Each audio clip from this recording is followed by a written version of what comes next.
हमने इसको ऐसे ही नहीं कहा कभी भी तेरा मन लग गया क्या नहीं लगा वहाँ पे। हमने तो क्या, क्योंकि ना हमारे जब मेडिकल का काम है, एमआर होते हैं जो कभी आते जाते हैं, कोई दोस्त आए, कभी बालाजी कोई जा रहा रिश्तेदार। हमने इसको कहा भी क्या भेजना है तेरे को खाने के लिए। जी जी। बस इसने ऐसे भी नहीं कहा मत भेजो, या क्या जो चीज़ है भेज दो बस।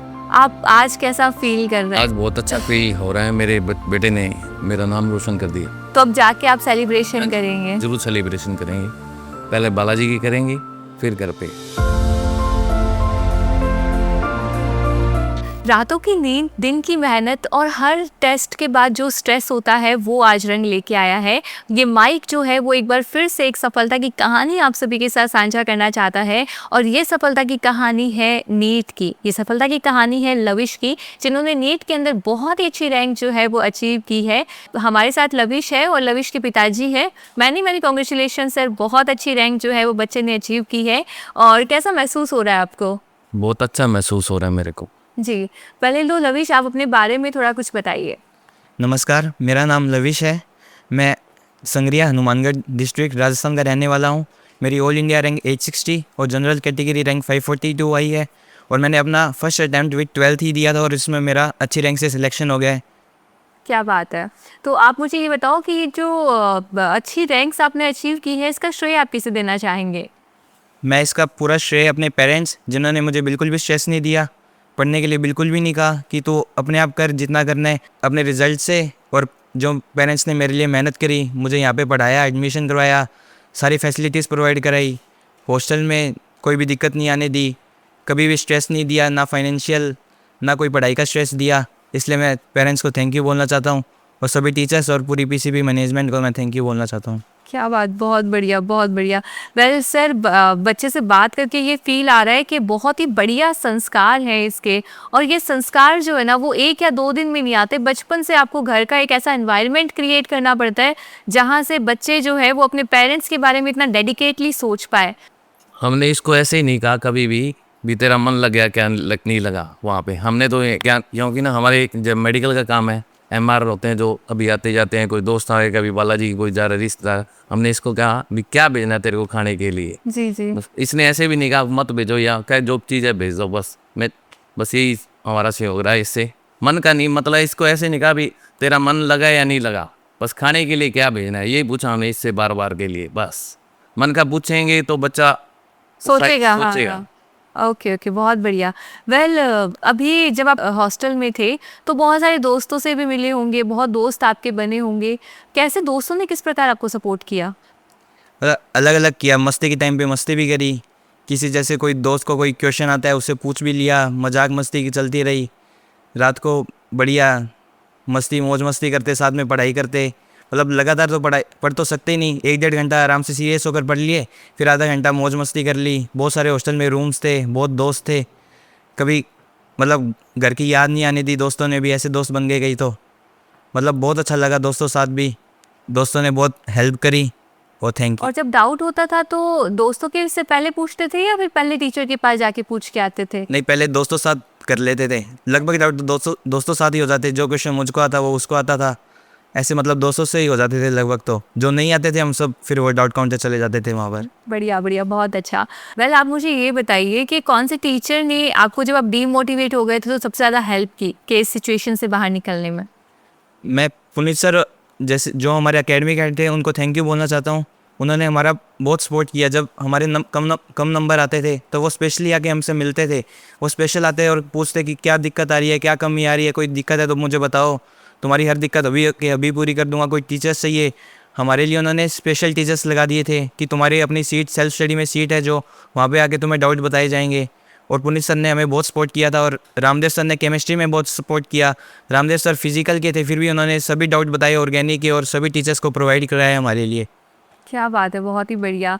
मतलब आप सेटिस्फाई थे यहाँ की जो टीचिंग स्टाफ है उससे, कि बहुत बढ़िया पढ़ाई आपको करवाई गई है और अच्छी रैंक जो है वो आपने अचीव की है। वैसे और भी बहुत सारी प्रॉब्लम्स तो फेस आपको करनी पड़ी होगी लविश, तो क्या थी प्रॉब्लम्स जिन्हें आपको फेस करना पड़ा?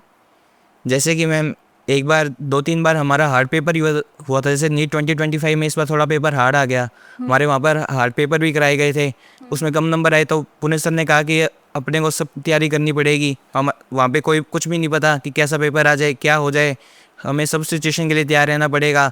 तो जैसे उसमें कम नंबर है तो डीमोटिवेट हुए, पुनीत सर आकर मिले और खुद को संभाला कि अगर पेपर हार्ड आएगा तो सबके लिए ही आएगा। तो उस हिसाब से पुनीत सर ने कहा कि आपको तैयारी करनी पड़ेगी, तो हमें हार्ड पेपर की तैयारी भी कराई गई थी, तो इसलिए मैं सेटिस्फाई हूँ पीसीबी से। क्या बात, बहुत बढ़िया। वेल सर, आपने कभी सोचा था कि आपका बेटा जो है वो नीट इतने अच्छे नंबर से क्लियर करेगा और इतनी बढ़िया रैंक लेके आएगा? नहीं सोचा मैडम कभी। आप आज कैसा फील कर रहे हैं? आज बहुत अच्छा फील हो रहा है, मेरे बेटे ने मेरा नाम रोशन कर दिया।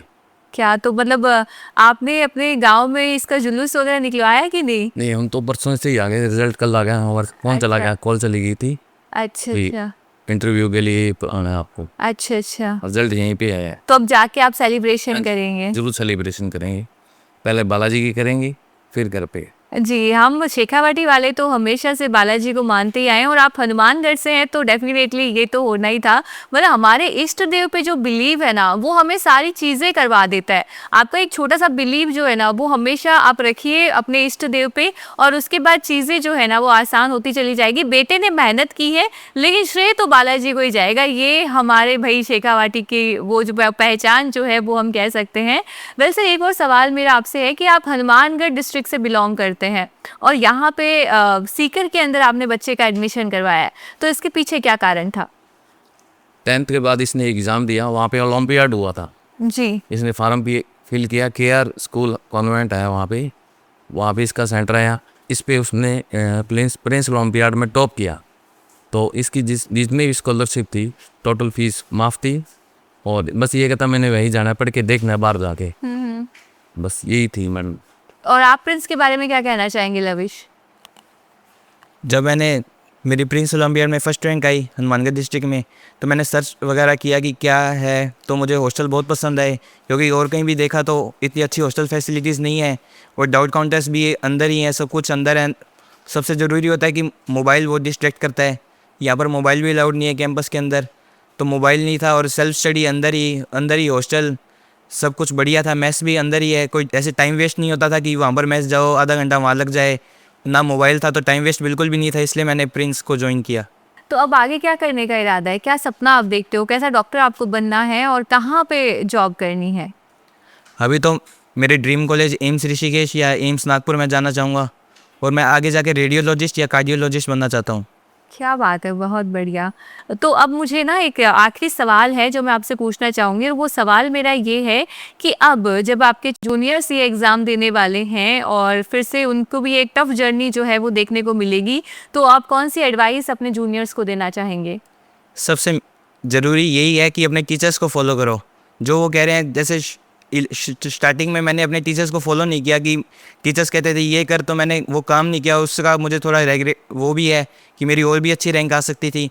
तो सबसे ज़रूरी है, चाहे एक बार अपने को लगेगा कि टीचर्स ऐसे कह रहे हैं पर हम इससे अच्छा कर सकते हैं, बट जो टीचर्स कह रहे हैं ना उनको फॉलो करो, जो भी वो कह रहे हैं, जो वो वर्क देते हैं, होमवर्क देते हैं वो पूरा करो, और प्रैक्टिस के लिए जो भी क्वेश्चन देते हैं, मॉड्यूल सोल्व करने के लिए कहते हैं, वो टाइम से सोल्व करो और अपने टीचर्स को फॉलो करो। सबसे ज़रूरी बात यही है, आपका अच्छी रैंक से सिलेक्शन हो जाएगा। जी बिल्कुल, जितने भी स्टूडेंट्स से हमने बात की है, चाहे वो जेई के स्टूडेंट्स हो, चाहे वो नीट के स्टूडेंट्स हो या फिर छोटे बच्चे क्यों ना हो, हमेशा यही सवाल या यही जवाब जो है वो निकल कर आता है कि आपको ना सिर्फ और सिर्फ अपने टीचर्स पे बिलीव करना है। अगर आप अपने टीचर पे बिलीव करते हैं ना तो सक्सेस अपने आप आपको मिल जाएगी। और आशा करती हूँ कि आप इस इंटरव्यू के थ्रू ये जो जानकारी है वो अपने पास सजो के रखेंगे, इसे एडवाइस की तरह लेंगे कि आपको सिर्फ और सिर्फ अपने टीचर की बात माननी है, टीचर पे वो कॉन्फिडेंस दिखाना है, वो बिलीव दिखाना है कि वो जो हमें बता रहे हैं उनके पास एक बेटर एक्सपीरियंस है और उस एक्सपीरियंस के साथ हम जो है वो बेहतरीन कर सकते हैं। बहुत अच्छा लगा सर आपसे मिलकर, बहुत अच्छा लगा हमें लविश से मिलकर। I really wish for your better future. नमस्कार। Thank you ma'am.